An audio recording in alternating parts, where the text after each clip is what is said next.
Welcome to the video for species and speciation, where we will discuss the various methods scientists use to classify different species and the important role of reproductive isolation in the formation of new species, a process called speciation. Species are the fundamental evolutionary unit, which means that species evolve, individuals do not. Since species are what is influenced by evolution, it is important to be able to identify what a species is, but that can be quite complex. The most commonly used definition of a species is the biological species concept, which was proposed by Alfred Russel Wallace in 1865. The modern biological species concept defines species as groups of actually or potentially interbreeding populations that are reproductively isolated from other groups. Two individuals are reproductively isolated if they cannot have offspring or if their offspring are infertile. Thus, their genetics cannot be continued to be passed on. An example of two different species having infertile offspring occurs when a female horse mates with a male donkey.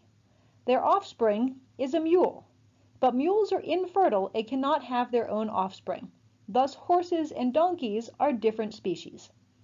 It is also important to note the terms actually or potentially interbreeding populations. This means that two individuals are considered the same species if they can successfully breed, even if they do not do so in nature. For example, elephants living in India and Sri Lanka are considered the same species because if they are housed together in a zoo, they could have fertile offspring, even though they will never have offspring in nature because they cannot come into contact with one another due to their location. These two are considered subspecies, however, due to their geographic isolation, which we will discuss at the end of this video. While the biological species concept is the most commonly used definition of a species, it does have limitations. You must be able to determine if two individuals have reproductive success, which might be difficult to observe in nature. Additionally, not all organisms use sexual reproduction.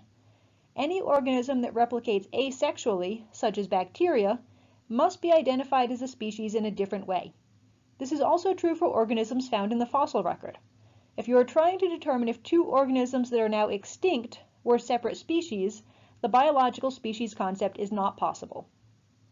Additionally, the biological species concept can be complicated by ring species. Two species who cannot breed, such as the two birds represented by the red and blue areas on this map. However, both birds do replicate with birds in the purple area. Thus, there is still a chance of gene flow between the populations, even though they are reproductively isolated. Biologists often use a second definition of species called the morphospecies concept, which states that members of the same species usually look alike. In this concept, if organisms have similar phenotypic characteristics, then they can be classified as the same species. This concept is useful, but it isn't perfect. For example, the variety of phenotypes we see in dog breeds does not make them different species. They are all members of the species Canis familiaris. While some species, such as the chimpanzee on the left and the bonobo on the right, look very similar, but are actually different species. Additional species concepts include the ecological species concept, which suggests that a species can sometimes be characterized by its ecological niche, which is the role the species plays in its environment. This includes habitat requirements and water and nutritional needs. The logic behind this species concept is that two different species cannot occupy the same niche due to competition over resources. For example, these two ladybugs are different species because they feed and mate on different types of plants. The phylogenetic species concept is based on the idea that members of a species all share a common ancestry, so those that cluster together based on phylogeny, or a diagrammed history of evolutionary relationships, are members of the same species. This concept is utilized more often now that we can look at the DNA sequence of organisms and is commonly used method in prokaryotic biology. While there are other species concepts, the biological species concept is still the most commonly used definition. remember that a condition of the biological species concept is that populations must be reproductively isolated in order to be considered separate species. Populations can be reproductively isolated, in other words, not able to have fertile offspring, for reasons that are classified as either prezygotic or postzygotic. Prezygotic barriers will be factors that prevent fertilization from occurring. Examples include habitat or ecological isolation, such as the water snake and terrestrial snake seen here. Because these snakes live in different habitats, they do not come into contact with each other to mate. Similarly, temporal isolation means that two species are looking to mate at different times, either different times of day or different times of the year, so their mating does not correspond. Behavioral isolation separates species because the mating behavior required to attract a mate is different between the species. In the picture here, the blue-footed booby, who lives on the Galapagos Islands, is performing a mating dance. The mating dance is meant to attract a female, and since the dance would not attract a female of a different species, these keeps the species separated.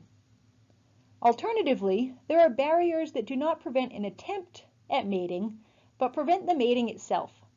These are mechanical isolation, where the physical act of mating is not possible because of the anatomy of the genitalia, or gametic isolation, where the egg and sperm are incompatible, as is the case with different species of sea anemones. There are some distinct species where members of the species can successfully mate, but postzygotic factors result in failure of the egg to develop into a fertile individual. These include reduced hybrid viability, where the offspring either does not come to term, or if it's born, it is born where it is unhealthy. Reduced hybrid fertility, which we discussed when we mentioned the horse and the donkey generating a mule. Other examples of this are a lion and a tiger mating to generate a liger. The third postzygotic method is hybrid breakdown, where the offspring of two different species may be able to mate, but the F2 generation is not. This occurs more often in plants than we'd see in animals. Populations evolve to become reproductively isolated from each other and thus evolve into different species. This occurs because once they are separated from each other, random mutations which occur over time appear in each population, causing the two to genetically diverge.